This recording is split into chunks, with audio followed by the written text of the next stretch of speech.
আজও বুড়িটা আগরওয়ালাদের বাড়ির গাড়ি বারান্দার তলায় জড়সড় হয়ে বসে আছে। শত ছিন্ন কাপড়, মাথার চুলগুলো জট পাকানো সনের নুড়ির মতো। কতদিন চিরুনি পড়েনি কে জানে। সর্বক্ষণের সঙ্গী কাপড়ের পুঁটুলিটা পাশে নামিয়ে রাখা। আপন মনেই বিড়বিড় করে কিছু বলছে বোধহয়। এখান থেকেই ঠোঁট দুটো স্পষ্ট নড়তে দেখা যাচ্ছে। বিভুর আজ ঘরবন্দি অবস্থা। গতকাল রাত থেকে মুষলধারায় বৃষ্টি নেমেছে, থামার নাম নেই। আজ স্কুলে যাওয়া হয়ে ওঠেনি তার। এত বৃষ্টিতে রিক্সা কাকু আসেনি। বাবা আর মা কিন্তু এত বৃষ্টিতেও বেরিয়েছেন। অফিসে নাকি যখন তখন ছুটি নেওয়া যায় না। কাজের লোক সনাতন দাদা ডাইনিং হলের এক পাশে নাক ডেকে ঘুমোচ্ছে। বিভুকেও সে দুপুরে খাওয়ার পরে শুতে বলেছিল, বিভু শোনেইনি তার কথা। ঘন কালো মেঘগুলো গর্জন করতে করতে আকাশের এক প্রান্ত থেকে অন্য প্রান্তে ছুটে বেড়াচ্ছে। লম্বা লম্বা গাছের মাথাগুলো অনবরত দুলে চলেছে। ঠাম্মা থাকলে বলতেন, দেবতাদের দেশে যুদ্ধ লেগেছে, তাই তো এত আওয়াজ। বিভুর মন এই বর্ষার মন খারাপ করা দিনে ঠাম্মার স্মৃতি হাতড়ে ফিরছে। 8 বছর বয়স হলো ওর। ঠাম্মাই তো সর্বক্ষণের সঙ্গে ছিলেন। নাতির সব দায়িত্বই ছিল তার। বাবা মা যে বড্ড ব্যস্ত, বিভুর জন্য তাদের সময় বাঁচে কই। ঠাম্মার উপরেই তাই এখন মাঝে মাঝে বড্ড অভিমান হয়। ওকে না বলে কয়ে কেমন দুম করে তিনি দাদু ভাইয়ের কাছে তারাদের দেশে রওনা হয়ে গেলেন। এমন বর্ষার দিনে কেই বা বিভুকে খিচুড়ি ডিম ভাজা রেঁধে খাওয়াবে, কেই বা আর লাল কমল নীল কমলের গল্প শোনাবে। চোখটা ঝাপসা হয়ে এসেছিল বিভুর। হঠাৎ তাকিয়ে দেখে বুড়িটা কখন ওর জানালার সামনে এসে দাঁড়িয়েছে। ভালো করে চলতে পারে না, তবু কোমর কুঁজো করে দাঁড়িয়ে আছে। পরনে কাপড়খানা বৃষ্টির জলে ভিজে চুপচুপে। এই গো খোকা বাবু, 15-20 দিন এদিক পানে আসি নাই। এবারই সুন্দর মতো কর্তামাটা কোথায় গেল রে? রোজ তো এই সময় জানলায় এসে দাঁড়াতো। একটু ডেকে দে না বাবা। বল বিন্দু বুড়ি এসেছে, ঠিক চিনবে আমায়। একবার ডেকে দে না গো। ঠাম্মা, ঠাম্মা তো আর নেই গো। ঠাম্মা তাড়া হয়ে গেছে। কান্নায় গলা বুজে আসে বিভুর। এ তুই কি বলছিস রে খোকা বাবু? বিন্দু বুড়ির কপাল মন্দ, সে চেরোটা কাল জানে। অমন সোনার পিতিমে সংসার ফেলে চলে গেল। কি হয়েছিল জানিস কিছু সোনা? জানি না। ঘুম থেকে উঠে দেখি ঠাম্মা ঘুমোচ্ছে। সে ঘুম আর ভাঙলো না। কান্নায় ভেঙে পড়ে বিভু। কাঁদিস নে বাপ আমার, কাঁদিস নে। এ পোড়া চোখে এখন আর জল আসে নে রে। দুঃখ সয়ে সয়ে মনটা আমার পাথর হয়ে গেছে। না হলে ছোটবেলার খেলুড়ে কতদিন ওর সাথে কেটেছে, তাও একটু কাঁদতে পেলুম না রে। তুমি ঠাম্মাকে চিনতে?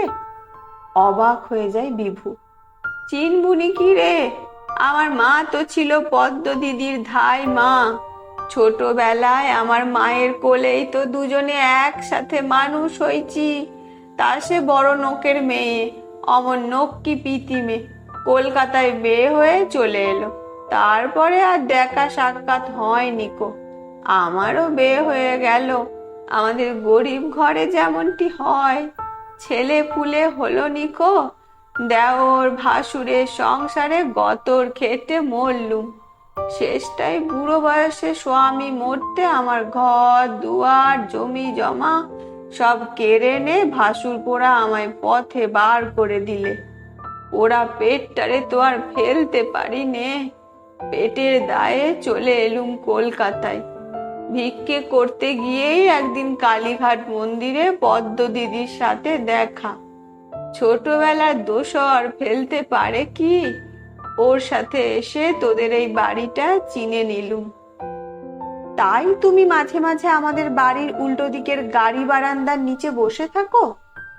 চোখ গোল গোল করে জিজ্ঞাসা করে বিভু। হ্যাঁ রে চাঁদ, ভিকিরি হয়ে লজ্জা শরম সব গেছে যে আমার। এখানে এলে দুপুরবেলা তোর ঠাম্মা আমায় নুকিয়ে ভাত তরকারি খাওয়াতো, মুড়ি বিস্কুটের প্যাকেট হাতে গুঁজে দিত, 50-100 টাকাও দিয়েছে কতবার। সেই আশাতেই নির্লজ্জের মতো ছুটে ছুটে এসেছি মাঝে মাঝে। আজও তো সেই আশাতেই ছিলুম রে। বর্ষায় বড় কষ্ট হয়, শীত করে, বুড়ো হয়েছি তো। তোর ঠাকমা একখানা পুরনো কম্বল দেবে বলেছিল, তা সে ভাগ্যিমানিরে তো ভগবান তুলে নিলেন। এখন আমারে কবে নেয় সেই আশাতেই পথ চেয়ে বসে আছি।